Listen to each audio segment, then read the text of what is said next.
रात्रि क्लास चल रहा था 16/5/1967।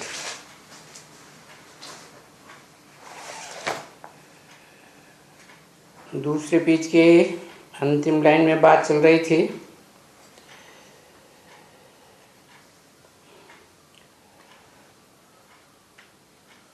कि कोई नहीं समझते हैं तो भी किसको समझाना होता है, उनको एकदम फट से बोलो कि परमपिता परमात्मा की पहचान बताओ कि इनसे तुम्हारा क्या संबंध है।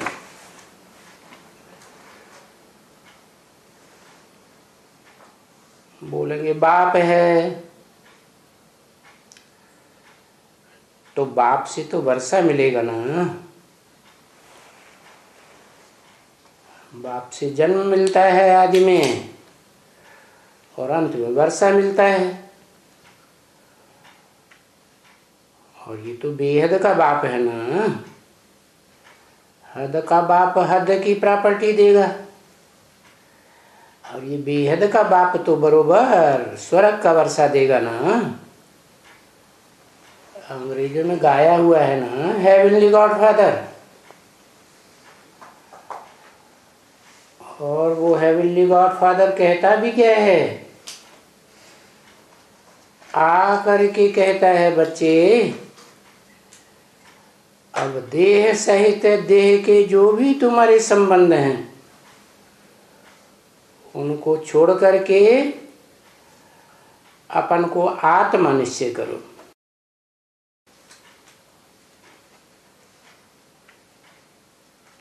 कि तुम ज्योति बिंदु आत्मा हो,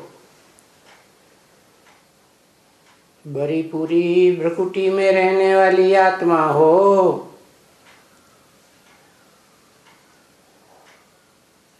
अभी देहभान को छोड़ो और देही अभिमानी बनो। देही माना ही आत्मा, देह को धारण करने वाली। देही अभिमानी बनो और मेरे को याद करो।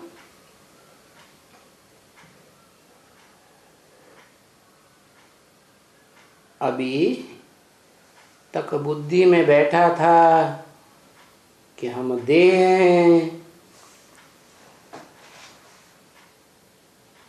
तो देह तो विनाशी है ना। आज है कल नहीं होगी। रूह तो अविनाशी है ना। सोल को अविनाशी कहते हैं ना। तो मैं आत्माओं का बाप हूँ। आत्माएं अविनाशी तो बाप भी अविनाशी। तो मेरे को याद करो।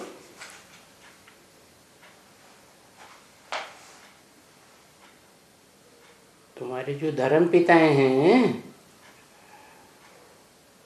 वो भी देह अभिमानी, देह की इंद्रियों का आचरण करना सिखाया।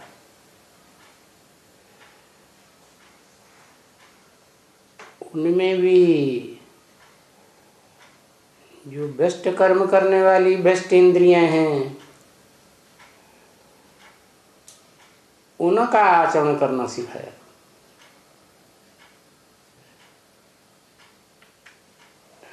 मैं तो आत्मा हूं ना। मुझे सुप्रीम सोल को देह तो नहीं है ना, अपनी देह नहीं है। तो तुम मेरे को याद करेंगे तो तुम्हारे सब भी कर्म विनाश हो जाएंगे। क्योंकि विपरीत कर्म किए ही जाते हैं भ्रष्ट इंद्रियों से।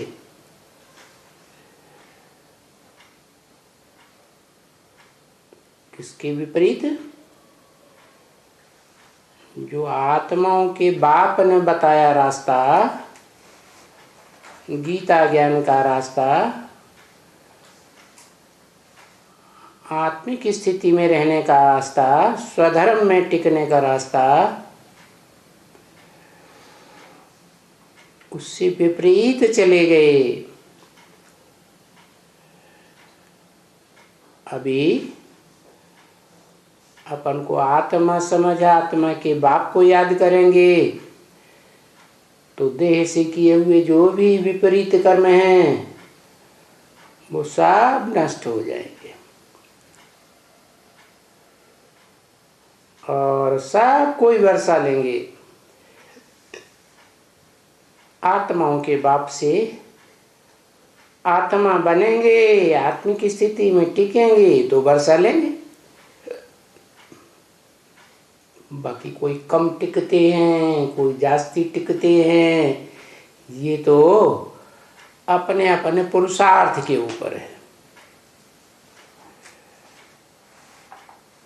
पुरुषार्थ माना ही शरीर रूपी पुरी में शयन करने वाली जो आत्मा है, उस आत्मा के लिए जो प्रयास किया जाए, प्रयत्न किया जाए, देह के लिए नहीं, देह की प्राप्ति के लिए नहीं। देह इसी जन्म में खत्म हो जाएगी और आत्मा सदा काल रहेगी। तो ये सदा काल की प्राप्ति का पुरुषार्थ करना है। फिर जितना जो श्रीमत पर चलते रहेंगे, कदम कदम पर चलते रहेंगे, वो तो धोखा नहीं खाएंगे। एक कदम पर श्रीमत पर चलेंगे, दूसरा कदम उठाएंगे, परमत पर चलेंगे, मनोमत पर चलेंगे तो धोखा खा जाएंगे। अभी 2500 साल से जब से ये देह अभिमानी धर्म पिताएं आए, इन्होंने देह भान के कर्म करना सिखाए तो धोखा ही खाते आए हो ना, नीचे ही गिरते आए हो ना। तो रिस्पॉन्सिबल बन जाते हैं। जिन्होंने धोखा खिलाया वो भी रिस्पॉन्सिबल बनते हैं। जो बार बार जन्म जन्मांतर धोखा खाते आए हैं वो भी रिस्पॉन्सिबल बनते हैं। ये है कि श्रेष्ठ ते श्रेष्ठ है इस सृष्टि रूपी रंगमंच पर कौन है, उस मनुष्य सृष्टि के हीरो पार्टधारी को पहचानो। उस श्रेष्ठ ते श्रेष्ठ की मत पर चलो तो तुम्हारे पाप नहीं होंगे, क्योंकि वो जो श्रेष्ठ ते श्रेष्ठ बनता है वो मेरी मत पर ही बनता है, नहीं तो औरों के संग के रंग में आने से गिरता है। और यहां तो बाप के साथ धर्मराज भी है, धारणाओं का राजा।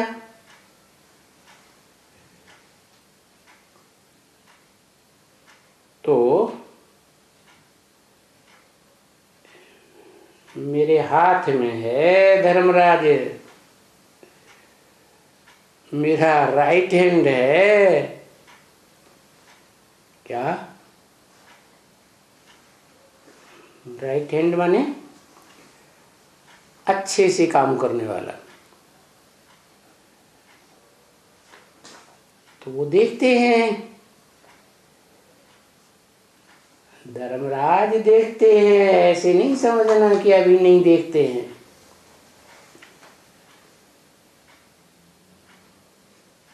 जैसे मैंने इन आंखों का लोन लिया है, ऐसे धर्मराज भी इन आंखों से देखते हैं। जिस मनुष्य तन में मैं प्रवेश करता हूँ उन्हीं आंखों से देखते हैं कि आत्माओं का बाप इन आत्माओं को मत देते हैं। तो जो उस मत पर चलते हैं फिर तो उनका खाता उल्टी तरफ जाएगा ही, नहीं चलते हैं तो नहीं जाएगा। तो अभी तो 2500 वर्ष से परमत पर चलते चलते, देहधारियों की मत पर चलते चलते दुख का खाता बनाया। दुनिया में दुख बढ़ता ही गया ना। तो अभी अपना सुख का खाता जमा करना है। क्या? सत्व प्रधान से जो सदा सत्य की दुनिया में रहने वाला है, सत्य धाम का रहने वाला है, उस सत्य धाम के रहने वाले सुप्रीम एबोर्ड में रहने वाले बाप, आत्माओं के बाप से सुख का रास्ता मिलता है। तो अभी मिल रहा है ना। तो अपने सुख को जमा करना है। दुख का जो न है ना, उसको चुकतू करना है। क्या? पास्ट का क्या करना है? चुकतू करना है। पास्ट में जो पाप कर्म हुए हैं मनमत पर चलने से और देहधारी मनुष्यों की परमत पर चलने से, उन पाप के खाते को चुकतू करना है। कैसे करेंगे? एक की मत पर चलने से चुकतू होगा। एक है सच्चा ज्ञान देने वाला, बाकी इस दुनिया में है सब अज्ञान अंधकार में ले जाने वाले। तो मैं निराकार, निराकार आत्माओं का बाप, जिस साकार हीरो पार्टधारी के तन में आया हुआ हूँ और कल्प कल्प आता हूँ, जिस साकार में सदा निराकार प्रवेश करता है, तो साकार और निराकार दोनों के मेल को बाबा कहा जाता है। भक्ति मार्ग में भी कहते आए हो ना, शिव बाबा। किसको कहते आए हो? उसी को कहते आए हो, शिवलिंग को, जिसका सात्विक रूप सोमनाथ मंदिर में दिखाया गया था। भक्ति मार्ग भी 4 अवस्थाओं से पसार होता है, सत्व प्रधान, सत्व सामान्य, रजो और तमो। तो जो शिवलिंग की पूजा हुई है द्वापर के आदि में, सात्विक रूप पूजा जाता था, क्योंकि उसमें स्पष्ट रूप से आत्मिक स्थिति की यादगार हीरा दिखाया गया, जो स्वयं प्रकाशित है, ज्योतिर्मय और निराकार की यादगार। निराकार आत्माओं के बाप, निराकार शिव को याद किया तो जिसने अव्वल नंबर में याद किया वो बाप समान बन जाता है, शिव समान बन जाता है। इसलिए शिव का नाम उस शरीरधारी कहो, मूर्तिमान कहो, शंकर के साथ जोड़ा जाता है। उसको तुम कहते आए हो 2500 वर्ष से भक्ति मार्ग में शिव बाबा, अर्थात उसमें निराकार ज्योति है, बिंदु के रूप में, जो हीरे के रूप में दिखाया, क्योंकि वो हीरो पार्टधारी भी है। मनुष्य सृष्टि पर भले गुप्त पार्ट बजाता है, कोई पहचान नहीं पाता, फिर भी सब पार्टधारियों के बीच में श्रेष्ठ ते श्रेष्ठ जन्म जन्मांतर पार्ट बजाने वाला है, तो वो हीरा उसी की यादगार है। बाकी शिव क्यों कहते हैं? इसलिए कहते हैं कि मेरा तो विरुद्ध है, मैं जब इस सृष्टि पर आऊंगा तो तुम आत्मा रूपी बच्चों को नंबरवार आप समान बना के जाऊंगा। तो जो अव्वल नंबर में मेरे समान निराकारी स्टेज वाला बनता है, निराकारी का मतलब है नो संकल्प एट ऑल, सिवाय शिव ज्योति बिंदु की याद के। इसलिए गीता में भी कहा है, नहीं असन्यस्त संकल्पो योगी भवति कश्चन। ये कैसे हो सकता है कि जिसने अपने समस्त संकल्पों को त्याग नहीं किया है उसे योगी नहीं कहा जा सकता? क्या अपने सारे संकल्प जो जन्म जन्मांतर एक के संकल्प न मिले दूसरे से, वो सारे संकल्पों को एक श्रेष्ठ के श्रेष्ठ हीरो पार्टधारी के संकल्प में तिरोहित कर देना है। जैसे समंदर से एक चुल्लू पानी लिया जाए और उसे उसी में मिला दिया जाए, तो वो क्या कहा जाएगा? सागर हो गया ना। तो बाबा की मत पर चलने से तुम्हारे पाप भस्म हो जाएंगे, क्योंकि जिस साकार को तुम बाबा कहते हो, जिसकी यादगार शिवलिंग बनाई जाती है, जो शिवलिंग भक्ति मार्ग में 2500 साल से सारी दुनिया में, भारत के तो गांव-गांव शहर-शहर में यादगार बनी हुई है, दुनिया में खुदाइयाँ हुई हैं, उनमें सबसे पुरानी लिंग मूर्ति ही मिली है। तो वो सार्वभौम मूर्ति संसार में वही भगवान के प्रैक्टिकल पार्ट की यादगार है। उसमें जो लिंग है कहा जाता है शिवलिंग, लेकिन मेरा नाम शिव है, मेरा नाम कभी बदलता नहीं, मेरी आत्मा का ही नाम शिव है।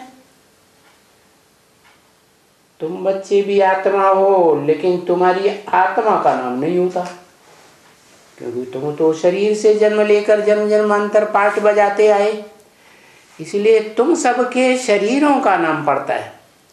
और उस शरीर से जैसे काम करते वैसी यादगार शास्त्रों में तुम्हारा नाम पड़ा। तो जो शिवलिंग नाम पड़ा हुआ है वो शिव का लिंग नहीं है। शिव को तो शरीर रूपी इंद्रियां होती ही नहीं, तो लिंग इंद्रिय कहाँ से होगी?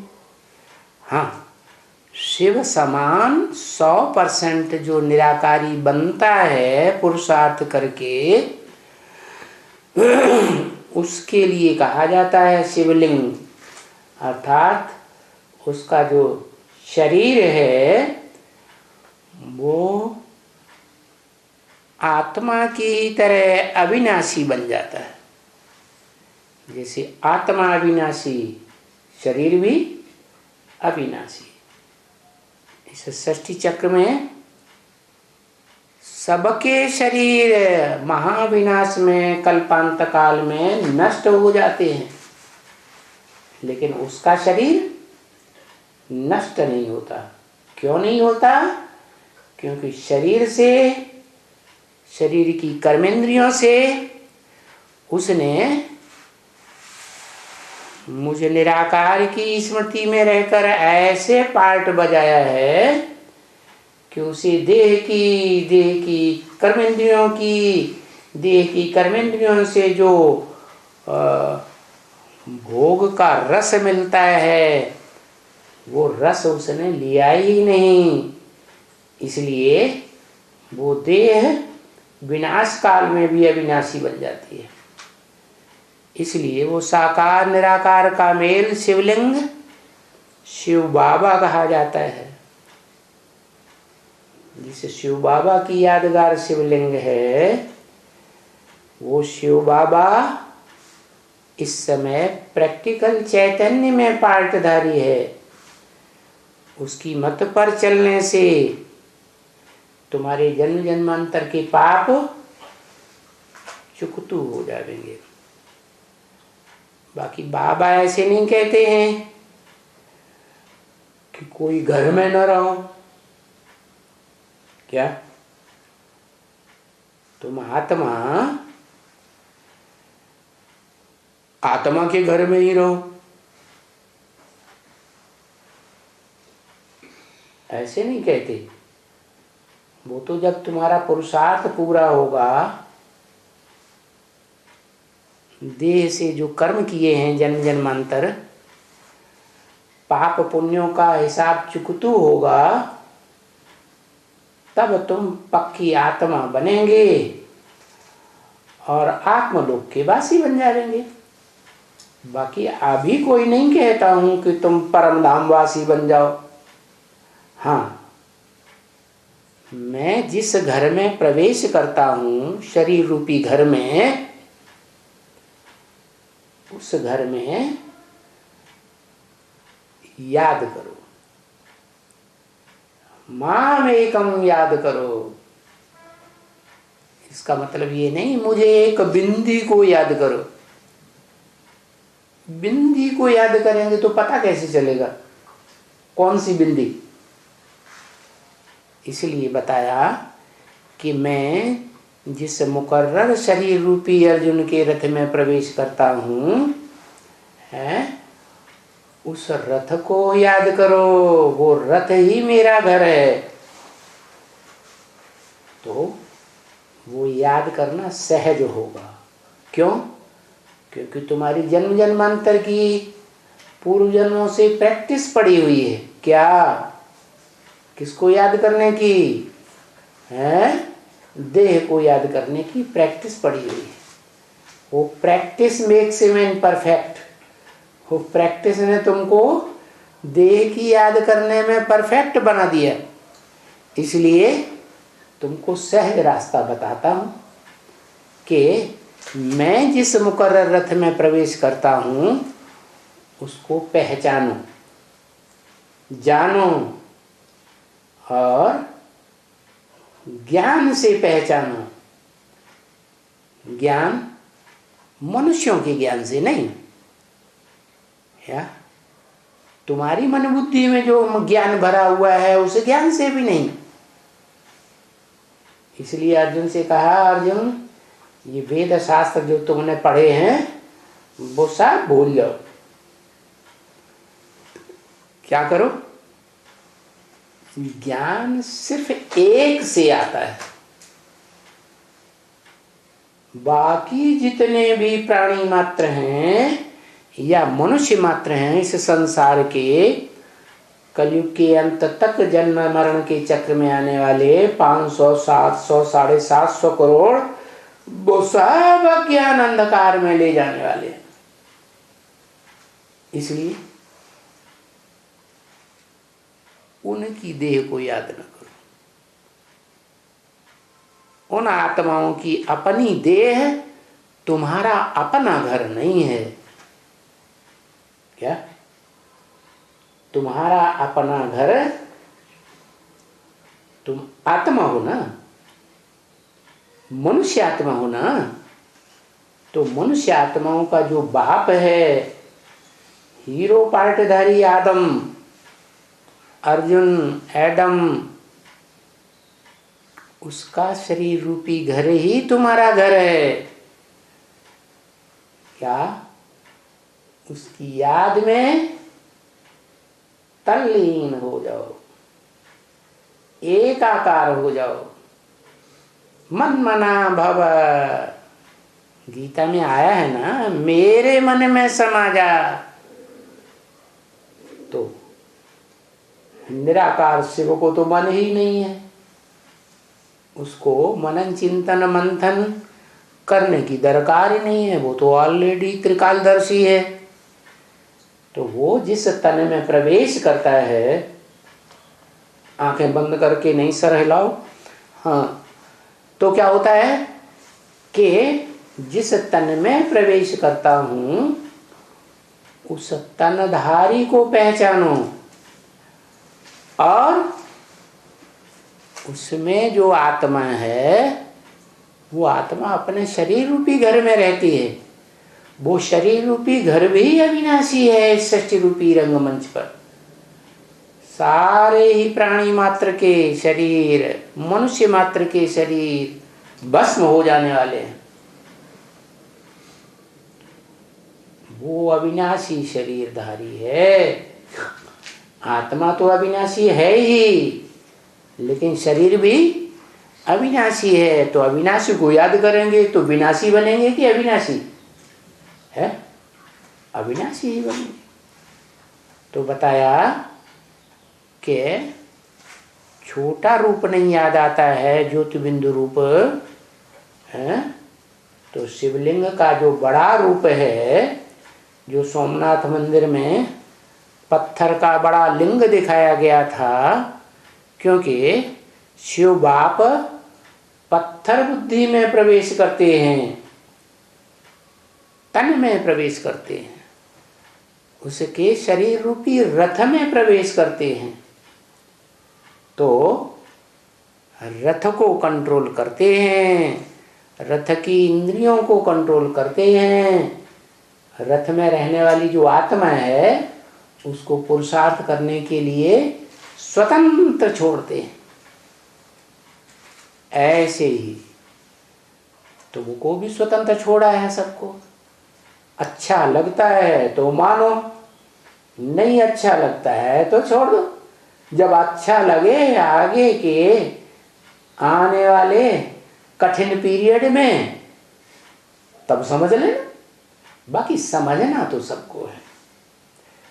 तो मना नहीं करते हैं कि तुम कोई अपने घर में न रहो, बल अपने घर में रहो, अपने शरीर रूपी घर में रहो, अपन को आत्मा समझो। हाँ, ये भी मना नहीं करते हैं कि धंधा धोरी न करो। शरीर की यात्रा चलाने के लिए, शरीर का पोषण भरण करने के लिए धंधा धोरी करना है तो करो। बाकी मैंने तो बता दिया कि मेरी सेवा में जो रहेंगे, मैं जिस धंधे के लिए इस सृष्टि में आया हुआ हूँ, उस धंधे को जो करेंगे जीवन में, वो भूख नहीं मर सकते। क्या? उनके शरीर का पोषण होगा जरूर, उनका शरीर भी नष्ट नहीं होगा। क्या?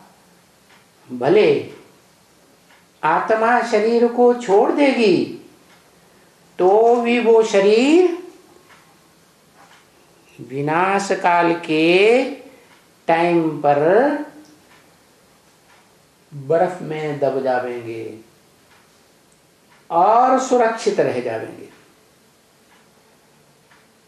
तो तुम्हारी आत्मा की भी गारंटी कि आत्मा का भी कल्याण होगा, और तुम्हारे शरीर की भी गारंटी कि तुम्हारा शरीर का भी कल्याण होगा।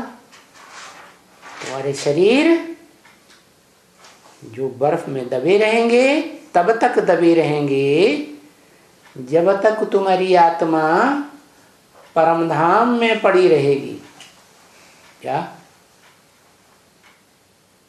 तो कोई आत्माएं परमधाम से बाद में उतरती हैं, कोई पहले उतरती है, कोई स्वर्ग के सतयुग में उतरेंगी, कोई त्रेता में आवेंगी, कोई द्वापर से आना शुरू करती हैं, कोई कलयुग में उतरती है। इसीलिए तो दुनिया की आबादी बढ़ रही है। ऊपर से आत्माएं ढेर की ढेर उतरती जाती हैं आत्मलोक से, और जो यहाँ जिन्होंने एक बार जन्म ले लिया वो यहाँ ही जन्म मरण के चक्र में चक्कर लगाती रहती है, तो वो भी ऐड हो जाती है अगले जन्म में, तो दुनिया की आबादी बढ़ती रहती है। तो बताया, भले तुम अपना धंधा पेट का करना चाहते हो, तुम्हें विश्वास नहीं है मेरी बात पर, क्या कि सब धंधों में है नुकसान सिवाय एक ईश्वरीय धंधे के,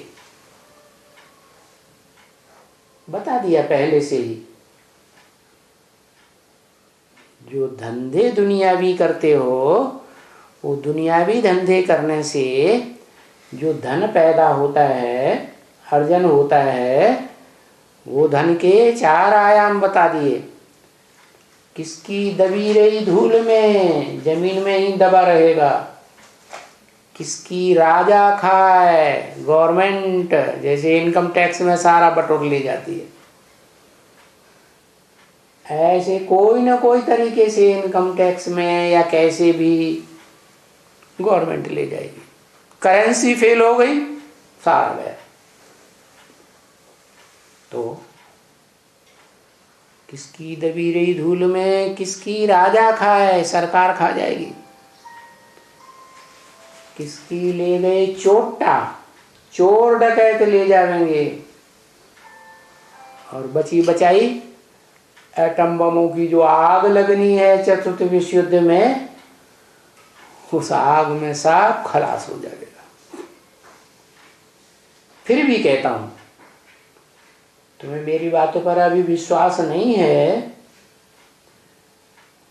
तो ये नहीं कहता हूं कि धंधा ना करो, तुम अपने पेट का करो। तुम्हारे पास बहुत पैसे हैं तो ट्रेन में यात्रा मत करो, एरोप्लेन में यात्रा करो। क्या चार्टर्ड क्या होता है, एरोप्लेन, उसमें यात्रा करो, पर्सनली यात्रा करो, अपने परिवार को लेकर यात्रा करो, दूसरों के साथ मत करो। पैसा है ना कमाया हुआ, कैसे भी खर्च करो। ये भी नहीं कहते कि मकान नहीं बनाओ। तुम्हें अभी जब तक दुनिया का विनाश नहीं होता है तब तक मकान का सुख लेना है तो लो, बनो। तुम्हारे पास ढेर पैसा है? मिट्टी में मिलाने के लिए पैसा है तो मिट्टी में पैसा बहा लो, मकान बना लो थोड़े टाइम के लिए। जब तक दुनिया में भगदड़ नहीं चलती है, मारा मारी नहीं होती है, भागा भागी नहीं होती है, बड़े बड़े अर्थक्वेक नहीं आते हैं, तो मकान तब तक नहीं गिरेंगे। फिर बड़े बड़े अर्थक्वेक आएंगे तो सारे मकान जो सैकड़ों मार की बिल्डिंगें बनाई हुई हैं वो सब ताश के पत्तों की तरह धराशायी हो जाएंगी। तो तब तक तो मकान का सुख ले लो, पैसा अपने फायदे में तो लगाओ, ईश्वरीय कार्य में नहीं लगाओ, तो अपना सुख का साधन तो बना लो। बाबा ऐसे तो कोई बात नहीं करते हैं। क्या नहीं करते हैं कि घर में न रहो, घर न बनाओ, धंधा दौरी न करो, एरोप्लेन में न चढ़ो, ऐसे कुछ नहीं कहते। तुम्हारी आत्मा को स्वतंत्र किया हुआ है। मेरी बात मानो तो भी अच्छा, नहीं मानो तो भी अच्छा। अब जो जितना करेगा हिम्मत उतना प्राप्ति करेगा। हिम्मत बच्चे, मुसलमान कहते हैं ना, मदद खुदा। तो सिर्फ बाप कहते हैं कि बाप से है पूछो। क्या कहते हैं? कहने वाले है कौन है? कहते कौन है? हैं? आत्माओं का बाप शिव कहते हैं मुकर्रर रथ से। क्या कहते हैं? बाप से पूछो। कौन से बाप से पूछो? है जिस साकार तन में मैं आया हुआ हूं उस मनुष्य सृष्टि के बाप से पूछो। उस बाप का बने हो। कौन से बाप का बने हो? साकारी सो निराकारी। क्या झगड़ा चलता है ना दुनिया में कि भगवान साकार है, भगवान निराकार है। भारतवासी कहते हैं भगवान साकार है, विदेशी लोग कहते हैं नहीं भगवान निराकार है, विधर्मी आत्माएं भी कहती हैं भगवान निराकार है। ये झगड़े की बात ही नहीं है। असली बात यह है निराकार और साकार दोनों एक ही शरीर में काम करते हैं। हाँ, थोड़ी आत्माएं जो देव आत्माएं हैं वो उस साकार सो निराकार को पहचान लेती है, और बाकी ढेर की ढेर आत्माएं उस निराकार सो साकार तन में आए हुए को पूरा नहीं पहचान पाती। अनिश्चय बुद्धि बन जाती है, निश्चय पैदा नहीं कर पाती। इसलिए वो कहती है निराकार है। तो इसलिए बताते हैं कि जिस मनुष्य सृष्टि के बाप के बने हो बच्चे, उसको पहचाना है कि यह आदम है, सृष्टि का आदि पुरुष है। स्वर्ग की दुनिया में देवताओं के बीच में आदि देव है।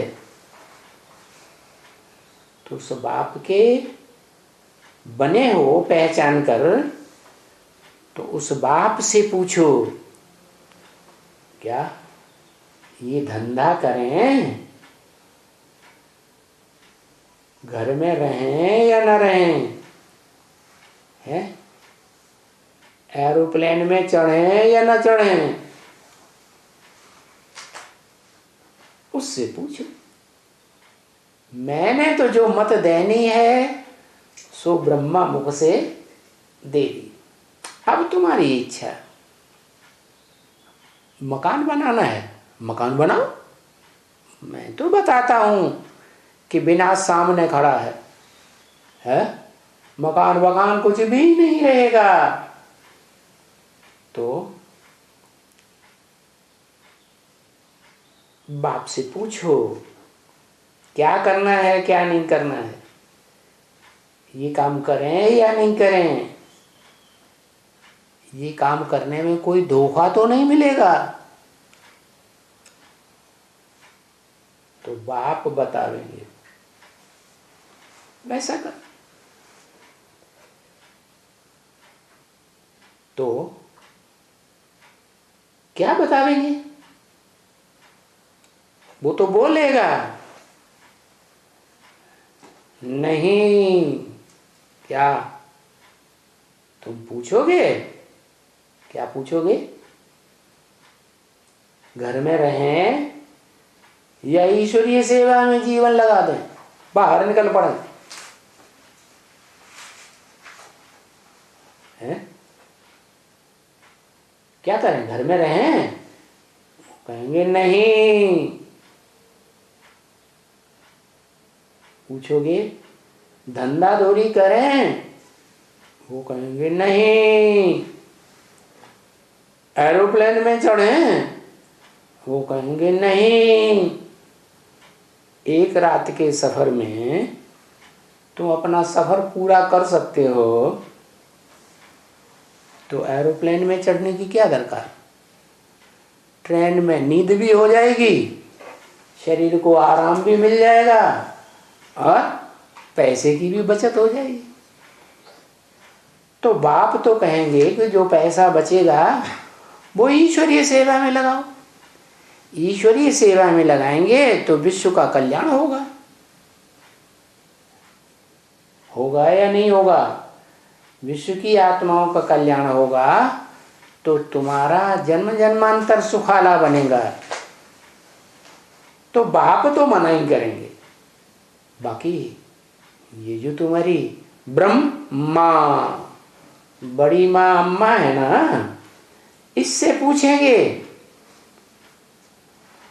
तो माँ तो पूरा ज्ञान नहीं होता है, माँ तो थोड़ी देह अभिमानी ही होती है। तो आत्मा बाल बच्चों का देह का लगाव ज्यादा होता है, तो वो तो वैसी ही मत देगी देह अभिमान की।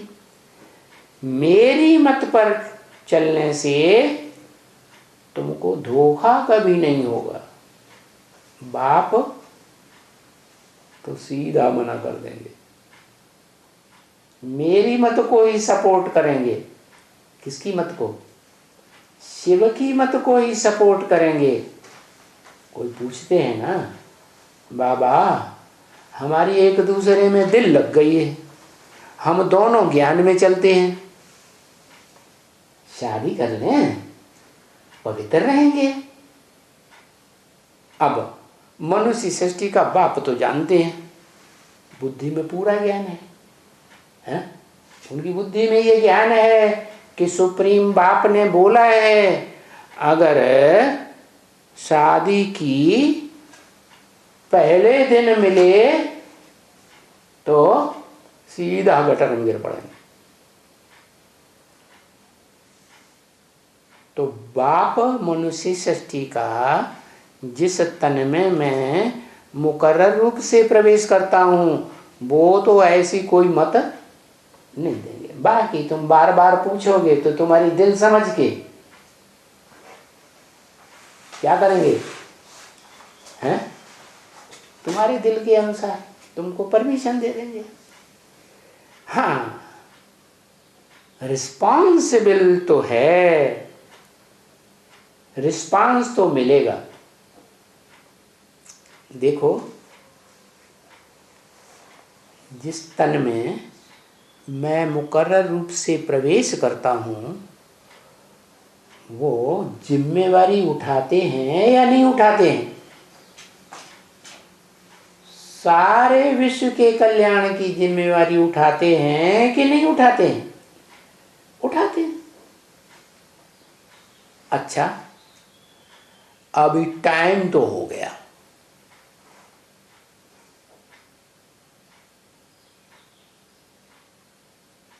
चलो वाणी से परे हो जाओ। क्या बोला? ज्यादा बोल बोल में आने से बात समझ में नहीं आ रही है ब्रह्मा बाबा। तो वाणी से परे हो जाओ। तुम यहां आए हो वाणी सुनने के लिए,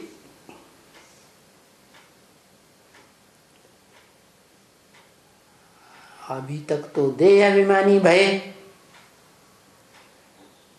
अब बाप बताते हैं कि अपन को आत्मा समझ, मुझ आत्मा के बाप को याद करो, पहचान कर कि मैं किस मुकर्रर रथ में प्रैक्टिकल पार्ट बजा रहा हूं।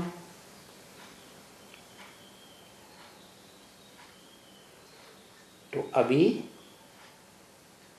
वाणी सुनना तो पूरा हुआ। क्या बाबा वाणी चलाते चलाते ब्रह्मा बाबा थक रहे, तुम आए हो वाणी सुनने के लिए।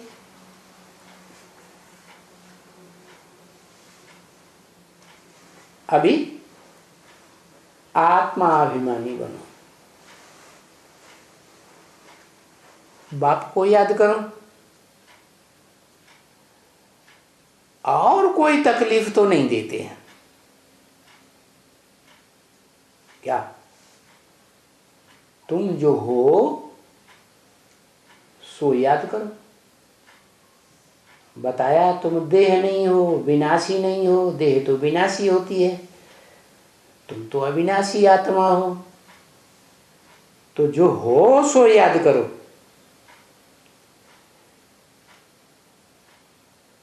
तकलीफ इसमें कुछ भी नहीं है। और अविनाशी आत्मा के बाप को याद करो, क्योंकि तुम्हारी इस अविनाशी आत्मा में औरों के जन्म जन्मांतर संग के रंग में आने से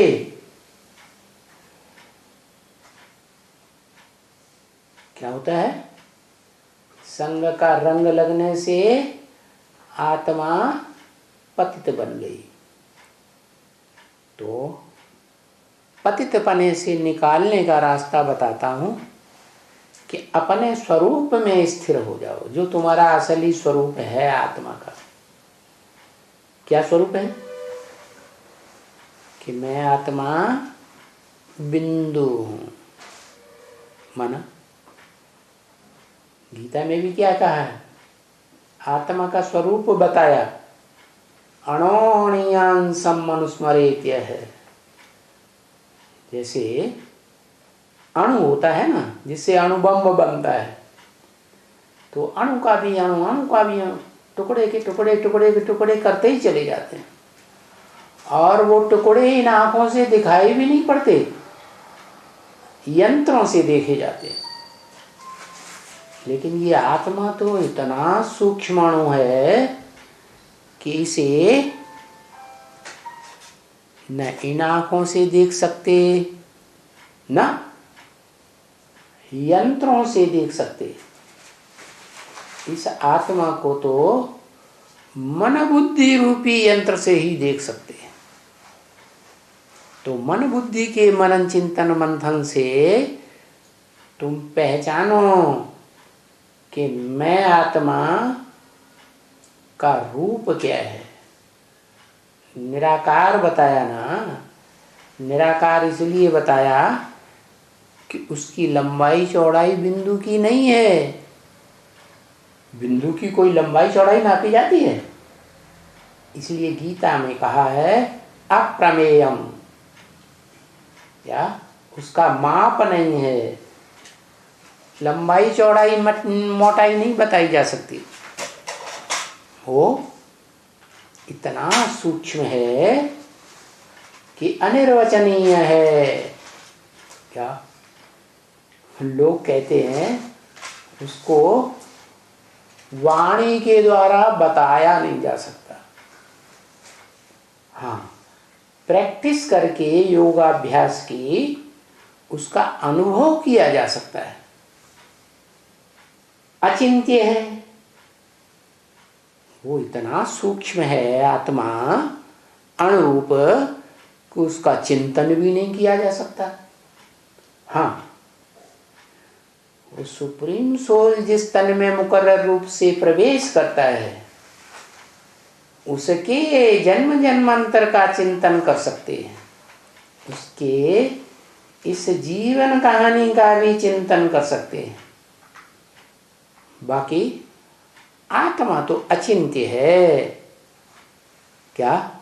हाँ, ईश्वरीय ज्ञान के द्वारा, ज्ञान की मनन चिंतन मंथन की गहराई में जाकर के वो आत्मा रूपी जो रिकॉर्ड है, उसके अनेक जन्मों का जो पार्ट भरा हुआ है, वो जान सकते हैं। तो कहते हैं देही अभिमानी बनो, प्रैक्टिस करो आत्मा की, आत्मिक स्थिति में टिकने की।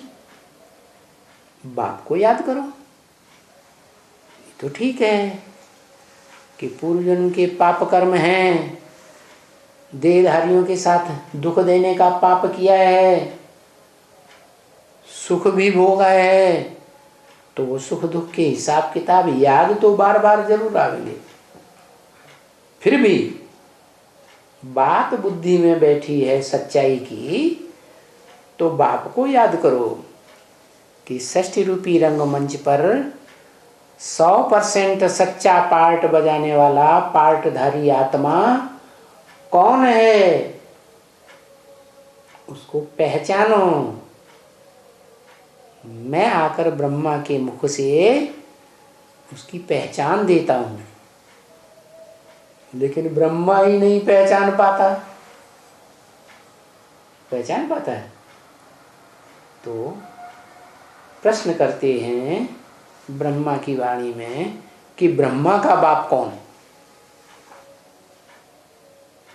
क्या त्रिमूर्ति शिव कहते हैं ना, तो 3 मूर्तियों में शिव कौन?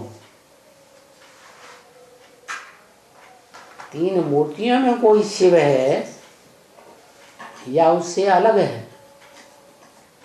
अगर अलग है शिव, तो फिर उसकी 3 मूर्तियां कहां से आ गई? फिर त्रिमूर्ति शिव क्यों कहते?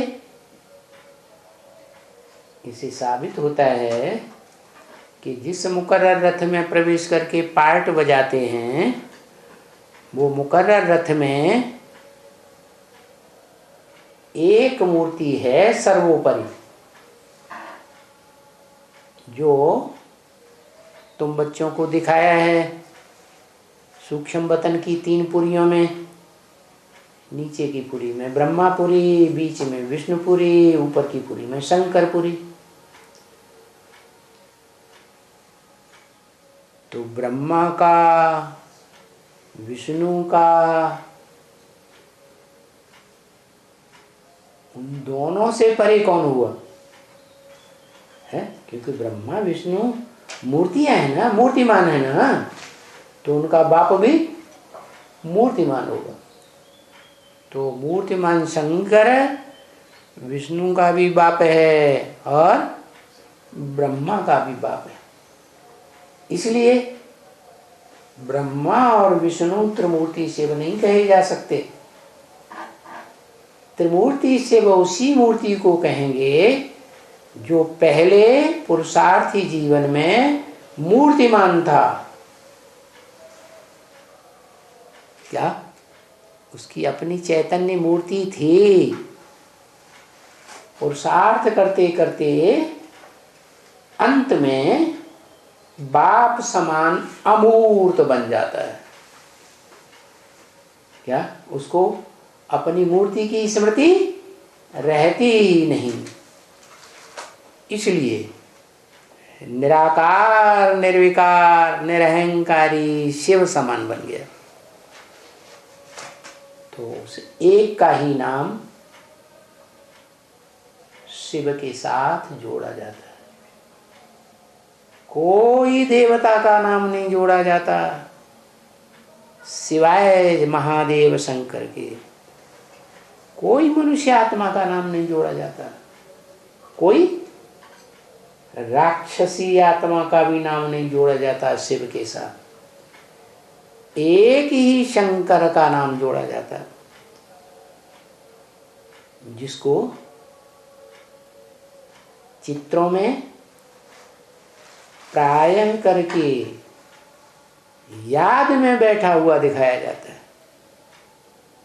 तो उसकी याद की ही बलिहारी है क्या, जिसको कहा जाता है योग बल।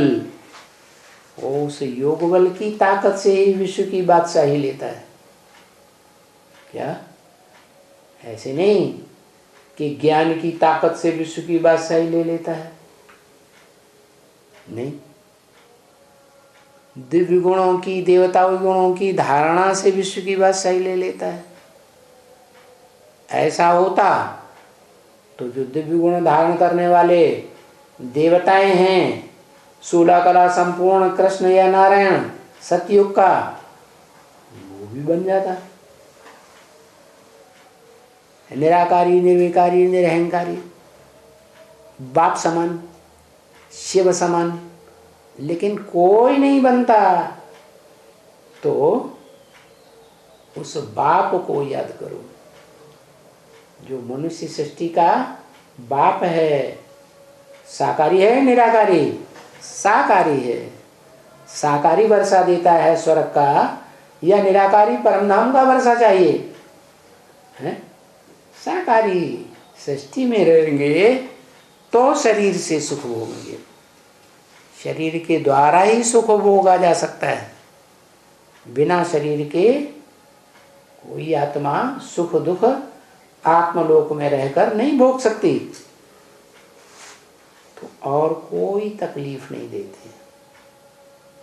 कहते हैं देह को भूलो, अपनी ज्योति बिंदु आत्मा को याद करो, अणुरूप ज्योति रूप ज्योति स्वरूप आत्मा को याद करो, और आत्मा के बाप को पहचान करके किस सृष्टि पर किस मनुष्य तन में मुकर्रर रूप से पार्ट बजाय रहा है, उसको याद करो।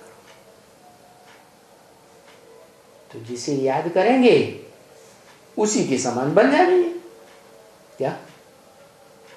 चोरों का संग करेंगे, डकैतों का संग करेंगे, चोरों डकैतों को याद करेंगे तो चोर डकैत बन जाएंगे।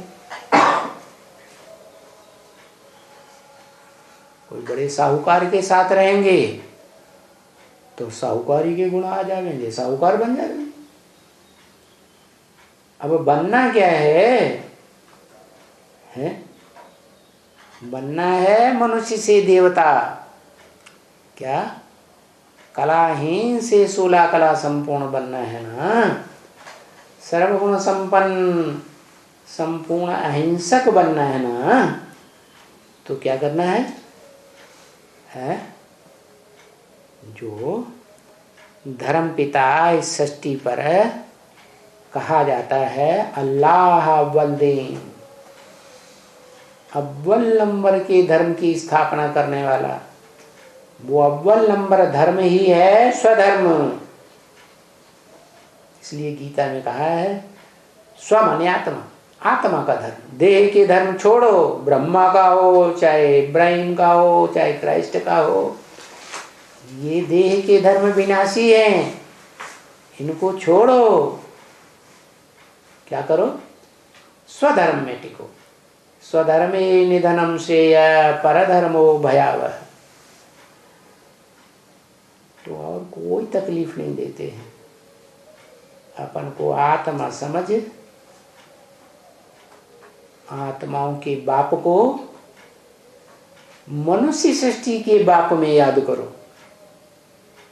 क्या? तो जो हेवनली गॉड फादर का वर्षा है, जो हेवनली गॉड फादर इस सृष्टि में आकर के नरक को हेवन बनाता है, उस हेवन का वर्षा तुमको मिल जाएगा। क्या? सच्ची बात बताता हूं। किसको याद करो? जो स्वर्ग का रचयिता है। स्वर्ग साकार तो रचयिता भी साकार। मैं शिव तो निराकार हूं और सदा निराकार रहता हूं। मेरे घर का वर्षा लेना है तो 5000 वर्ष परमधाम में पड़े रहना है तो आ जाओ, तुम्हारी मर्जी। लेकिन हर आत्मा इस सृष्टि पर रह करके शरीर के साथ सुख भोगना चाहती है, दुख नहीं भोगना चाहती, शांत रहना चाहती है। अशांति कोई को अच्छी नहीं लगती। तो निरंतर जीवन में सुख भोगना है, जन्म जन्मांतर लंबे समय तक, तो उस हेवनली गॉड फादर को पहचानो जो प्रैक्टिकल में हेवन का रचयिता है। क्या? निराकार हेवन का रचयिता है? सिर्फ निराकार है या निराकार सो साकार भी है, वो हेवन का रचयिता है। बाकी जो सिर्फ निराकार को याद करेंगे वो निराकारी धाम में आधा कल्प पड़े रहेंगे, स्वर्ग की दुनिया नहीं देख सकेंगे। जैसे इब्राहिम, बुद्ध, क्राइस्ट, गुरु नानक, जितने भी धर्म पिताएं हैं वो स्वर्ग में नहीं आते हैं। हाँ, ब्रह्मा वाली आत्मा स्वर्ग में आती है, लेकिन वो तो बच्चा बुद्धि है। क्या? और आत्माओं के मुकाबले उसकी बुद्धि इतनी तीक्ष्ण नहीं है जितनी भौतिकवादी मनुष्य आत्माएं हैं इस दुनिया में, उनकी बुद्धि बड़ी तीक्ष्ण है। उनके मुकाबले तो कृष्ण उर्फ ब्रह्मा की आत्मा तो कैसी है? कैसी है? बच्चा बुद्धि। तो याद करो। अच्छा, म्यूजिक बजाओ, मीठी सिकील दे, ज्ञान सितारों प्रति माता पिता का, जिससे सुख घनेरे मिलने हैं, पुरुषार्थ करने से मिलेंगे। ठीक है ना? ऐसे माता पिता का दिल व जान, सिक व प्रेम से मीठे बच्चों को याद, प्यार और गुड नाइट। ओम शांति।